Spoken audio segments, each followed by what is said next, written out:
This tutorial shows you how to conduct an exploratory factor analysis, EFA for short, in SPSS and how to interpret the results. The goal of an EFA is to identify overarching dimensions, so-called factors, from many individual items. An EFA is used for data reduction, but it is still an exploratory procedure and by no means the same as a confirmatory factor analysis. A typical example of an EFA. Here I have 11 items on customer satisfaction. Instead of looking at each aspect individually, one might want to know whether there are perhaps only 2 or 3 overarching dimensions behind them, such as product quality, service and support quality, or value for money. All questions were answered on a 5-point scale from strongly disagree to strongly agree by 180 people. To conduct an EFA, go to Analyze, Dimension Reduction, Factor. Here, all items of the scale to be tested are moved into the field Variables. Click the Descriptive button and in the Correlations section you further request coefficients, significance levels, inverse and the KMO and Bartlett Test of sphericity. The correlation matrix acquired through this will later give us a first impression of the suitability of the items within an EFA. The KMO value, Kaiser-Meyer-Olkin, goes a step further and expresses, in a single number, the degree of suitability. The most important button now is extraction. There are various methods, essentially only principal components and principal axis factoring are commonly used. Both typically lead to qualitatively similar results. Here is a brief explanation of the differences. Principal component analysis, PCA, combines the information from correlated observed items into new, uncorrelated principal components. It is primarily designed for data reduction and aims to explain the total variance of each individual item through these components. Principal axis factoring, PAF, attempts to explain the common variance of correlated observed items that is caused by underlying unobservable latent factors. It is primarily designed to uncover the structure of these latent factors by separating specific variance and measurement error of individual items from the common variance. In principal axis factoring, these factors themselves are latent constructs, and it is assumed that these account for the correlation between the items and explain their shared variance. For my example, I choose principal axis factoring because the scale represents latent factors.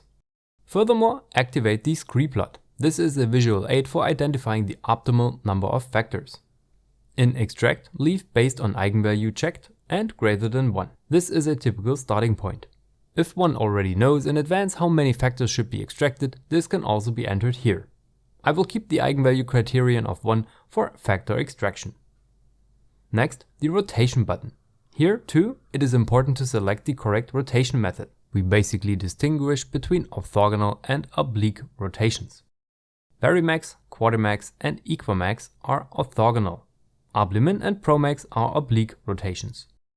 The decision depends on the assumed correlation of the factors. Orthogonal rotation assumes no correlation between factors.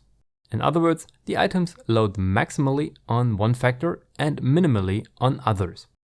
With oblique rotation, it is assumed that factors may correlate, which for a higher level scale is somewhat to be expected.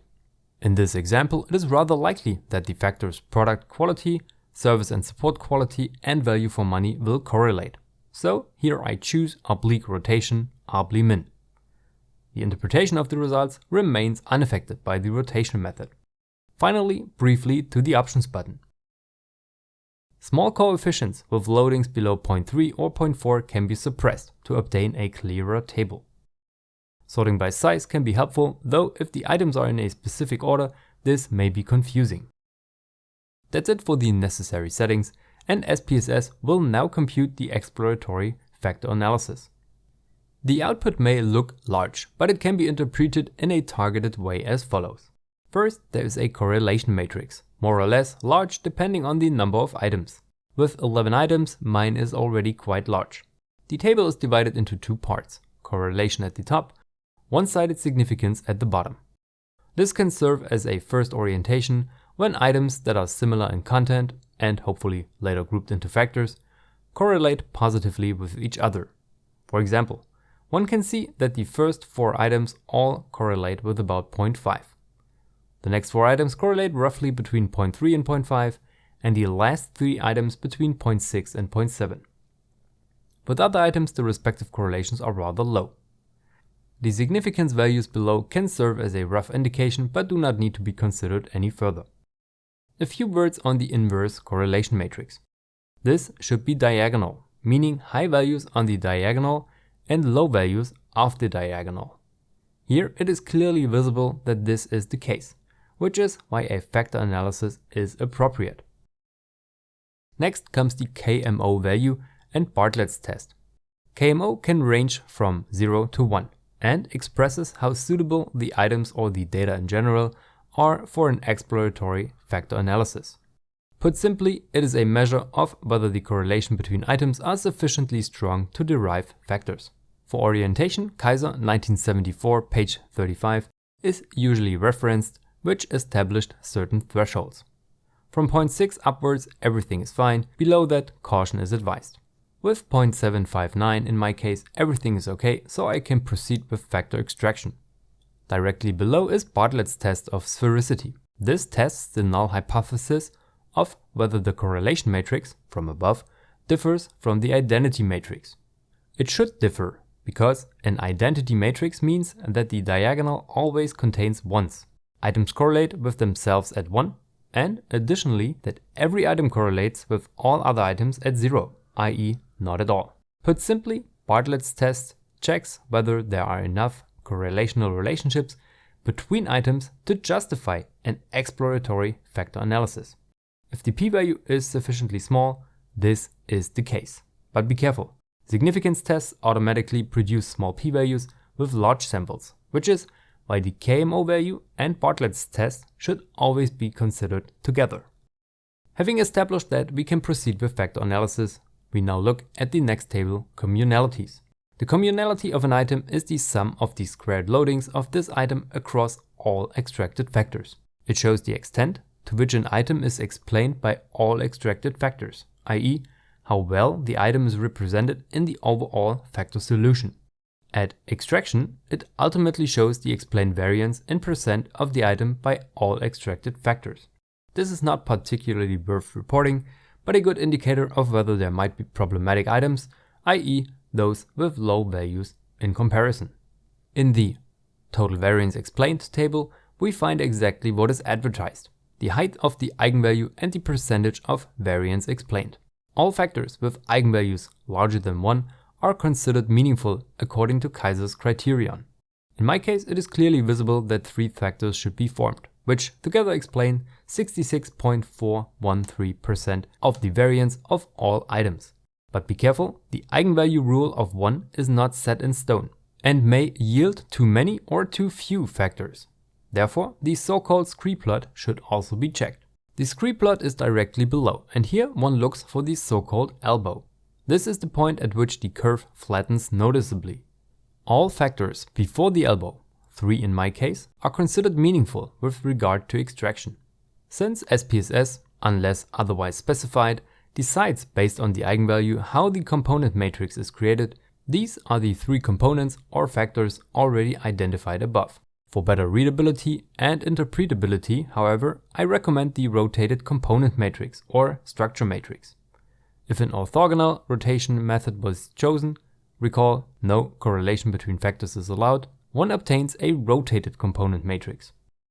If oblique rotation was chosen, allowing for correlation between factors, one obtains a structure matrix. Without going into details, both matrices are interpreted in the same way. In each case, one can see which items load on which factors. Since I suppressed values below 0.3, I have some empty cells in the matrix, which helps with the interpretation. Here it is clear that I have 4 items loading on factor 1, 4 items on factor 2, and 3 items on factor 3. In terms of content, I also see that factor 1 represents product satisfaction, factor 2 service satisfaction, and factor 3 value for money. In many examples, it is not so clear, so here are some basic principles. Loadings larger 0.4 are considered substantial. Items with smaller loadings are not relevant for the respective factors. Ideally, an item loads high on one factor and low to not at all on all others. High negative loadings can also be informative, if not suppressed, as they may also be included in the factor if inversely worded. This, however, should have been addressed beforehand. Double loadings or cross-loadings, larger 0.4 on multiple factors, are problematic. If the difference between the loadings is large, the item is assigned to the factor on which it loads the strongest. If the difference is small, a clear assignment is difficult, and excluding the item and rerunning the analysis is recommended. The items loading on the same factor together form the higher level construct. This usually follows from the item wording. In this example, I already knew it in advance, but it can also be derived quite well here. The factor correlation matrix only appears with the oblique rotation method and shows the correlation between components. In the example, one can see that I am close to an identity matrix. Values of the diagonal are very small. So, the assumption that the factors correlate and consequently that I should choose oblique rotation has not been confirmed. Therefore, I could rerun the exploratory factor analysis, this time with orthogonal rotation, such as Varimax. Qualitatively, this should not change anything. Important note at the end.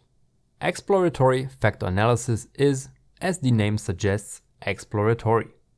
It does not serve hypothesis testing, but rather structured detection. The items can now be condensed into subscales, and reliability should be checked beforehand, for instance Cronbach's alpha. The two videos shown on screen demonstrate the corresponding procedures.